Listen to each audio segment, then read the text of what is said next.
Анизон – проект для просмотра ваших любимых аниме. Сайт оснащен интуитивно понятным интерфейсом, а благодаря фильтру вы сможете быстро отсортировать аниме по жанрам и ознакомиться с каким-то новым тайтлом. Присутствует также и система рейтингов, которая покажет вам лояльность аудитории к выбранному аниме. Ну а во вкладке расписания вы сможете быстро и удобно узнать дату выхода желаемого ангоинга. Смотреть тайтлы вы сможете в HD качестве, при том, что с той озвучкой, которая вам больше всего нравится. А еще пользователям доступны собственные списки для сохранения тайтла в определенные вкладки. Анизон. Смотри аниме просто и бесплатно.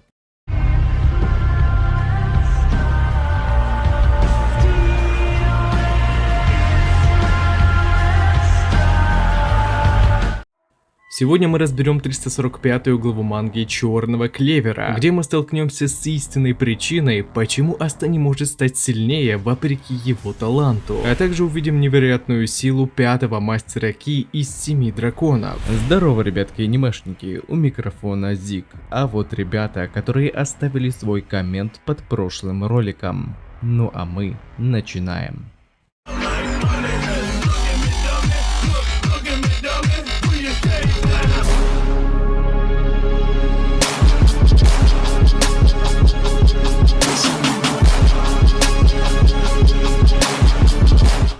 Итак, на свете 345-я глава манги Черного Клевера, переводил я ее сам, и так как я не профессионал, а любитель, могут быть ошибки. Прочесть ее сможете по ссылке в описании, как только я закончу ее обработку.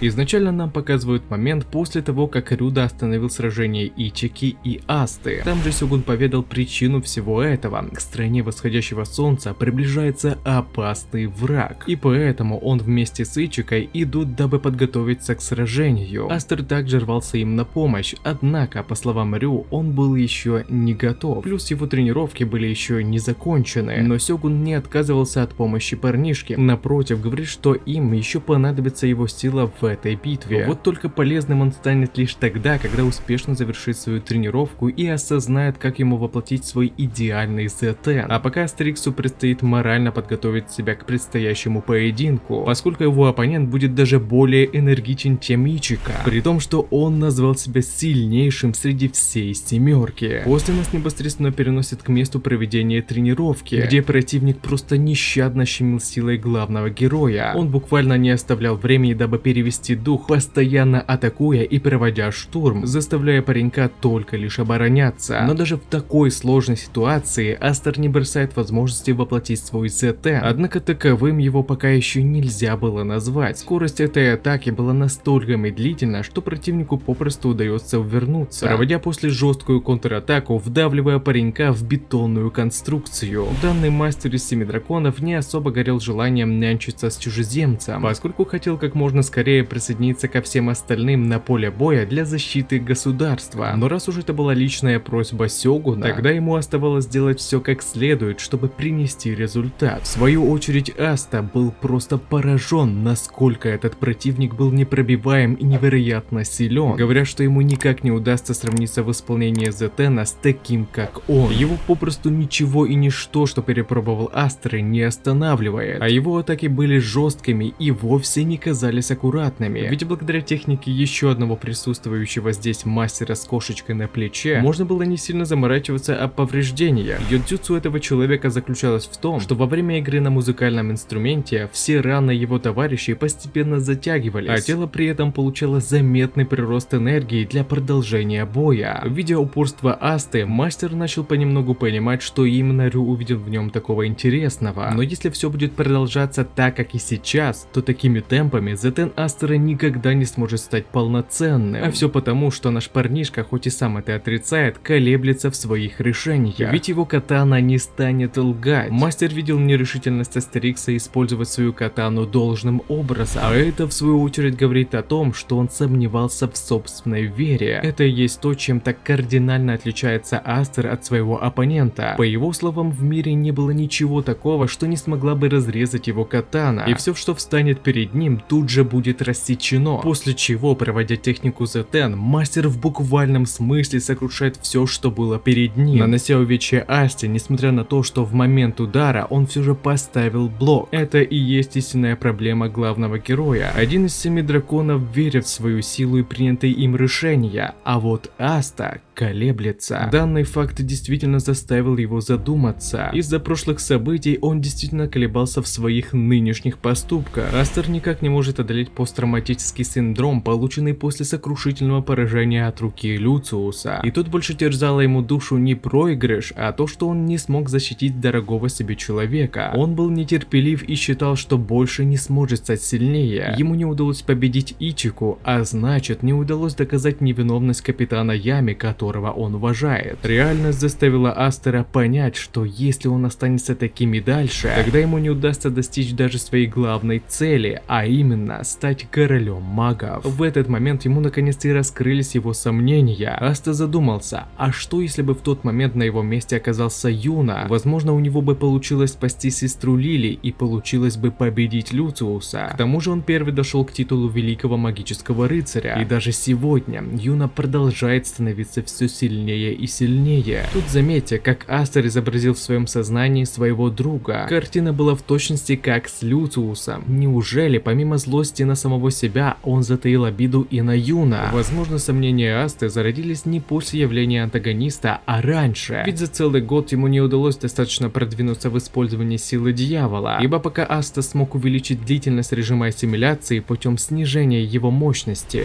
Юна продвинулся намного дальше. То есть эти терзания начались еще тогда, а душевная травма, нанесенная Люциусом, только лишь усилила этот эффект. И теперь становится очевидно, почему Рюда поставил последним тренировать Асту именно этого мастера. Ведь тут суть даже не в том, что он сильнейший во всей семерке, а в том, что он помог ему раскрыть главную проблему, которая не позволяет Асте достичь идеального Зетена. Не знаю пока, насколько главному герою удалось принять свои переживания, ведь ПТСР не так легко вылечить, хотя это уже огромные проблески. Но видимо данная осознанность что-то даст Асте. Далее нас переносит на передовую, где показывают, насколько сильно переживает мастер Казокаку. Сейчас она действительно выглядела растерянной, говоря, что сегодня скорее всего последний день ее жалкой жизни. Лили, видя это, сжалилась, захотев устроить безболезненную смерть, дабы этот бедный человек не страдал от буйства пятиглавого дракона. Однако, обнажив свою катану, Казокаку тут же в мгновение ока настигла Лили и отсекла ей один из ее рогов. Личность этого мастера с обнажением катаны как будто полностью изменилась, и Истой, которая переживала из-за предстоящей битвы и не знала, что поделать, превратился в настоящего маньяка, жаждущего пролитой крови своего врага. Умилительная во всем этом была реакция Лили. Сперва она хотела сжалиться над человеком и не мучить ее, а после со своим невидным взглядом упрекла девицу в чрезмерной нахальности. Удивительно, что паладин никак не успел среагировать на атаку мастера Семи Дракона, ведь если верить их словам, то сильнейший сейчас находится вместе с Астой, а значит эта пятерка может еще дать прикурить прибывшим противникам. Хотя тут еще можно сказать, что Лили была слишком самоуверена, поэтому просто не ожидала от человека подобной силы. Замечу, что рану и рог она восстановила. В способностях Зенона мы не замечали восстановления, а значит вполне вероятно, что все это была сила темной триады, костей, плоти и крови, которую использует Люциус. Ведь свечение от продемонстрированного восстановления очень было похоже на то, когда антагонист восстановил тело Мориса, а значит убить паладинов будет невероятно трудно с их-то регенерацией. Возможно именно поэтому Рюй сообщил, что им все же понадобится сила Асты. Мне вот пока интересно, какое значение имеет то, что Аста представил образ Юна так же, как нам представили Люциуса, и при этом сам Люций тоже заметил угрозу со стороны Гринбериала. Что бы это могло означать?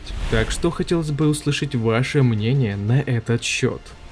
А на этом ролик подходит к концу. Пишите свои мысли по поводу этого ролика, выскажите свое мнение, что вам понравилось, а что не понравилось, и несколько комментариев попадут в следующий ролик. Если тебе понравился ролик, тогда лайк и подписка для меня будет лучшей благодарностью, а также не забываем про колокольчик, ведь в последнее время не всем приходят уведомления. Всем спасибо за ваш просмотр, мирного неба вам над головой и всем пока-пока.